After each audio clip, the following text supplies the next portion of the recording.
Hello everyone! Today I'm going to show you how I made my idol Nero Claudius cosplay.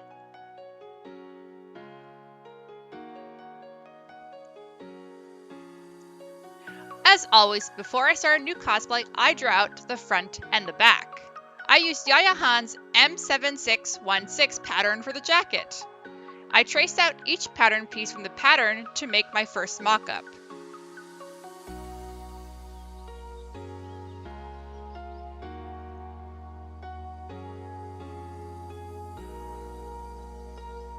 Once the pattern piece was traced out, I adjusted the pattern to fit with the design of the costume.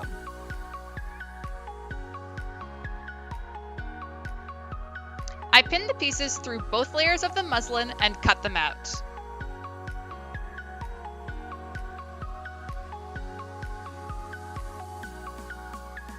Then it was time to sew them all together. I used large basting stitches since I knew this was going to be used as a base pattern. And of course, I pressed each seam flat so that the mock-up would lie as it should on the dress form.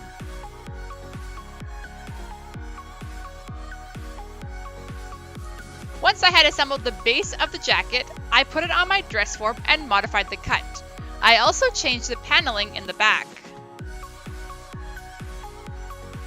Off the dress form, I adjusted the lines for the paneling in the back and cut out my new pattern pieces.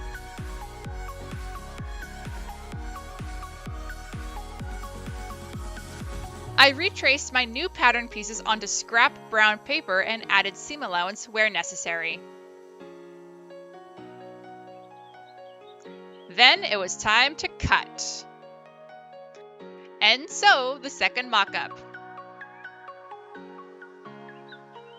Once put together, it was time to test the fit and make any final adjustments to the pattern.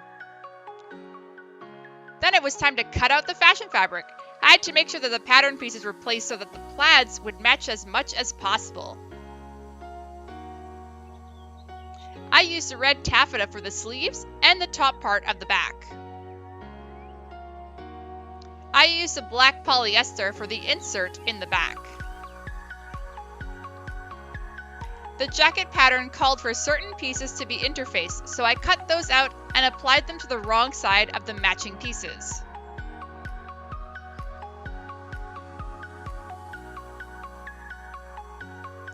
I sewed the fashion fabric pieces together, making sure to keep my plaids lined up and matched all along the seam.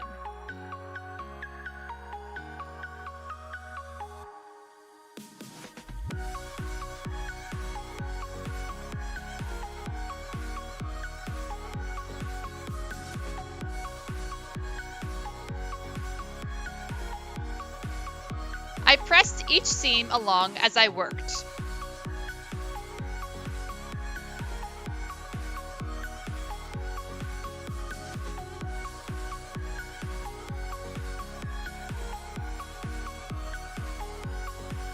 Once the base of the jacket was sewn, I started hand sewing on all the details.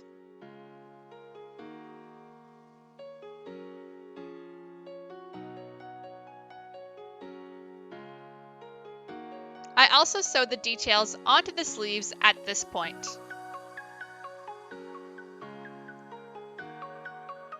For the lining, I used a thin red satin and a black polyester lining fabric.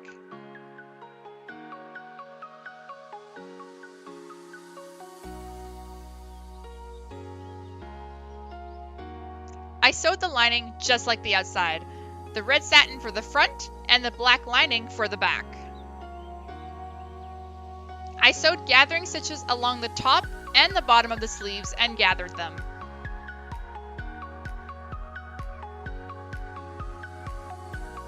I then attached the interface cuff to the bottom of the sleeves. I used white poplin for the cuffs. Then I sewed the sleeves to the jacket. I used a double-stitched seam for durability. Finally, it was time to sew the lining to the fashion fabric of the jacket.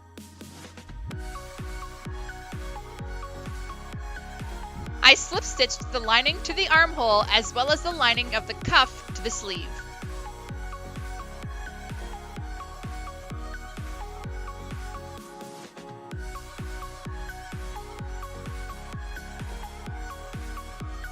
Then it was time to hand sew the final details. For the skirt, I folded the fashion fabric in half lengthwise, then widthwise. I measured out my radius for the waist and for the hem with chalk. I pinned the fabric in place and cut carefully.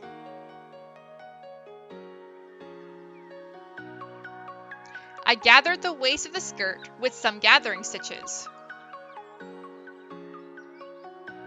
I then sewed the waist of the skirt to a wide red elastic measured for my waist.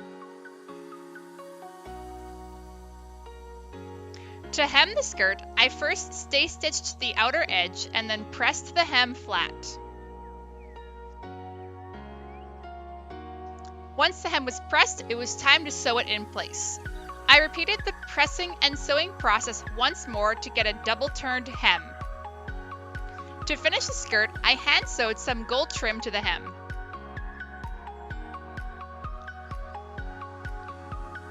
To make the blouse, I used the pattern M6035 and cut it out of white poplin.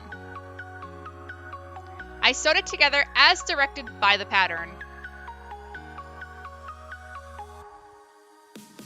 Once the seams were sewn in place, I finished the edges with my serger. Once the base of the blouse is sewn, I put it on my dress form and drew in cutting lines to customize the shape of the hem. Then it was simply a matter of hemming, adding some lace, buttonholes, and buttons.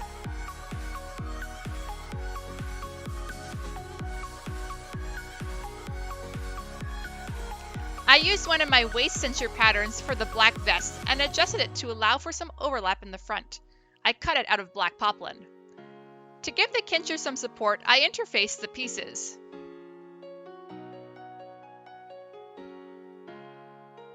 Then it was time to assemble the vest.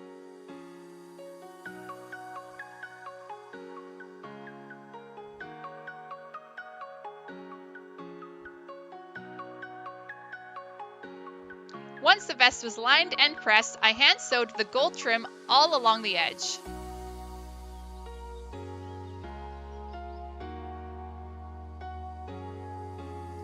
To finish the vest, I sewed some buttonholes and buttons.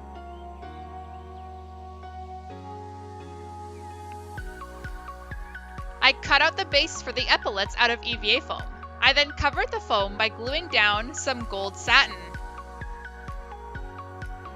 I took some gold cord and glued it to the bottom of the epaulet to make the fringe.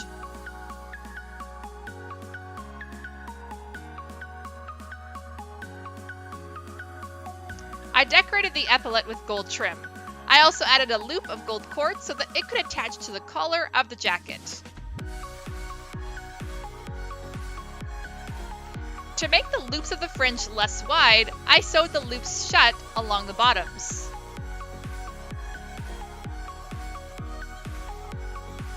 I cut out some gold vinyl and glued it to the bottom of the epaulets to cover the ends of the cord.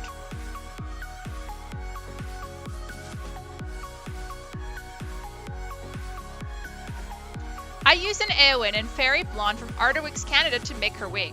I started off by parting the bangs and separating them from the rest of the wig. Working in sections, I gathered the hair and tied it into small ponytails. For each new section, I just added to the main ponytail base.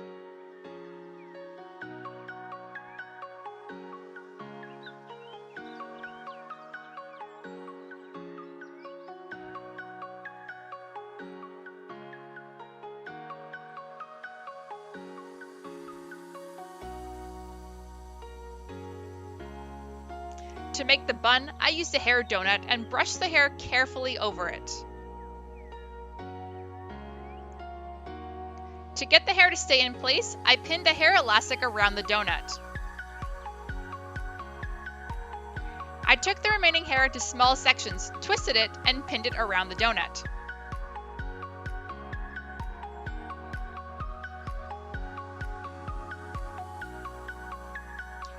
I finished off the bun with a pre-made braid, also in Fairy Blonde from Artworks Canada.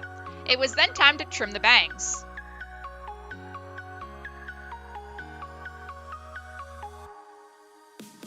To finish off the wig, I styled the ahoge and gave it a good spritz with some hairspray.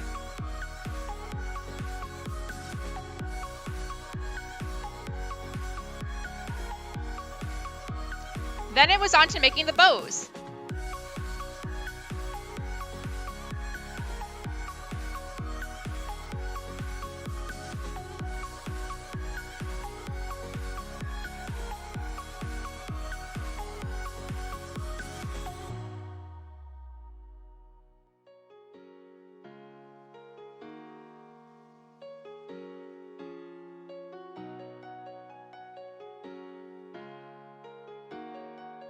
I made the cuffs out of white poplin. They are interfaced and close with the button.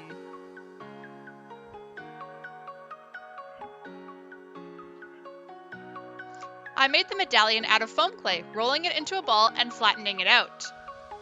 I carved in some details like the portrait of Nero Claudius. I made the ribbons out of black poplin and glued them to the back of the medallion. I used gesso as my primer along with gold and black paint to finish the medallion. To make the beret nice and crisp, I interlined the plaid with some stiff muslin fabric.